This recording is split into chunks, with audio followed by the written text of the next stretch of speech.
Sorting yourself out is the new counterculture. It's a line that I saw on twitter.com recently, which no doubt referred to Dr. Jordan B. Peterson and his pleas to the youth to clean their room and get their lives together, basically. So he was recently on Stefan Molyneux's channel in one of the greatest chats I've seen in a long time. And the main message that I took away from it is that young people and really old people need to spend a little bit more time being introspective and reflecting on who they are based on where they've come from and where they want to go. And they make some suggestions as to how to do that.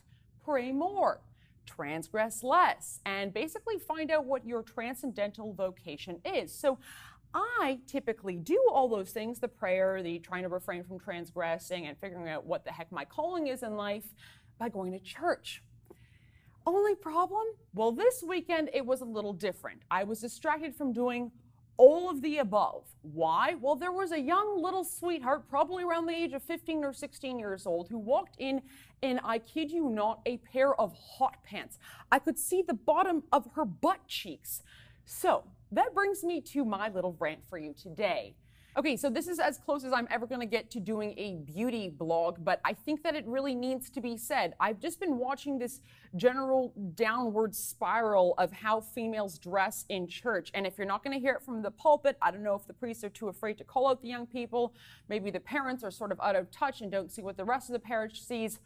Well, allow me. Number one, no shorts, ever. And actually, that rule can also be applied to men. I get that this isn't the 1950s anymore and people don't put on their Sunday best anymore, but realistically speaking, under no circumstance is it ever appropriate to wear your little boy pants or your little hot pants to church. I'm in the pew behind you. I'm trying to listen to the gospel, but instead I'm looking to see whether or not you've got a thigh gap, or maybe you missed a nick while shaving your legs. It's not okay. Why is my head going there? Don't wear shorts. Number two, no Lululemons. No athletic wear whatsoever. I remember I once wore Lululemons to work. Once. That's all it took for me to understand that this is not appropriate workwear. It's also not appropriate church wear. I understand now, especially within Latin churches, as in the Latin Rite, there has been a general acceptance of things like jeans and more casual wear. Fine. No sweatpants. No Lululemons, especially if you've got more of a Kardashian figure.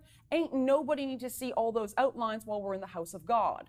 Number three, no thong lines or bra straps. It's just distracting. Don't go with spaghetti strap if you wear bras. It means you're too old to be wearing those, specifically to church. And you know, if you have a thong line showing, I'm sorry. And if you don't know if that outfit is what does that to you, turn around before you leave the house and see. You wore it out on Saturday night, great. It's not appropriate for Sunday morning.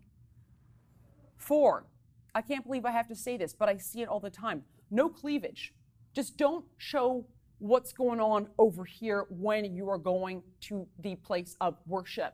I always think about, in Greek and Ukrainian church, I'm Ukrainian Greek Catholic, the priest has to give you the actual body and blood of Christ, right? So he's coming up to you with the chalice. And I'm thinking about these women coming up with their you-know-what's right underneath what is holding on to Jesus. That is not appropriate. Don't show this.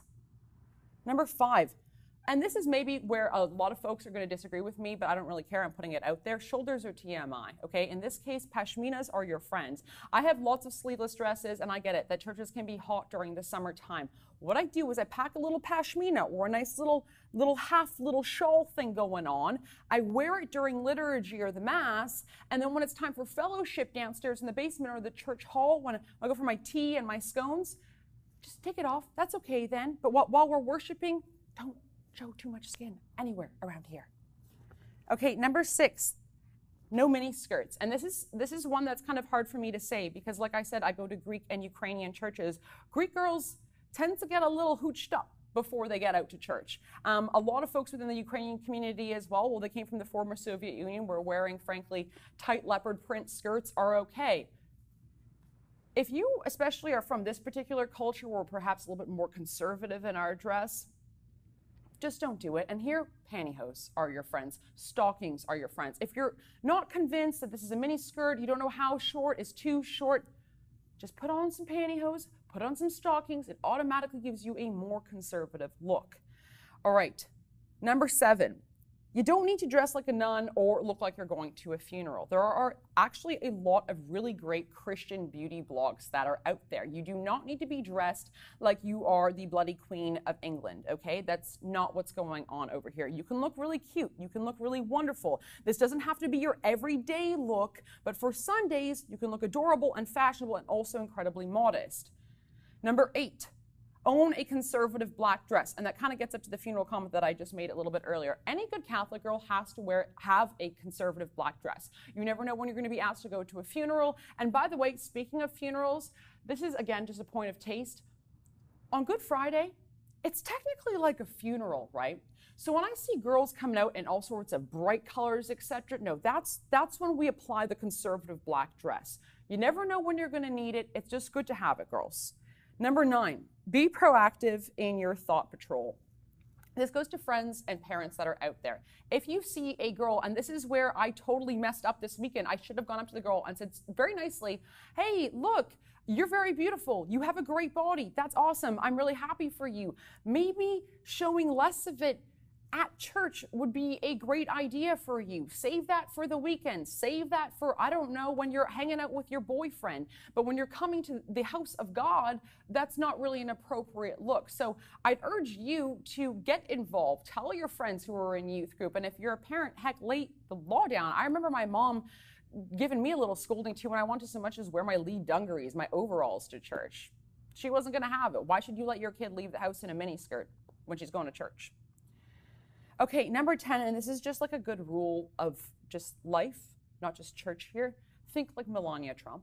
Think like all the Trump girls, for that matter. You can be very feminine. You can be incredibly classy and also dress conservatively. You don't see them with their tas hanging out all the time. There was a time and place for that in Melania's life once upon a time, but she also realizes that this is no longer the time or place for that sort of dress. So, in conclusion, Catholic girls, we believe that the bread and the wine that we consume on Sundays is the body and the blood of Christ. Imagine now that you are meeting the Queen, okay? How would you dress?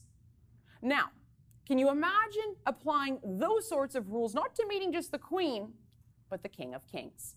For the Rebel.media, I'm Faith Goldy.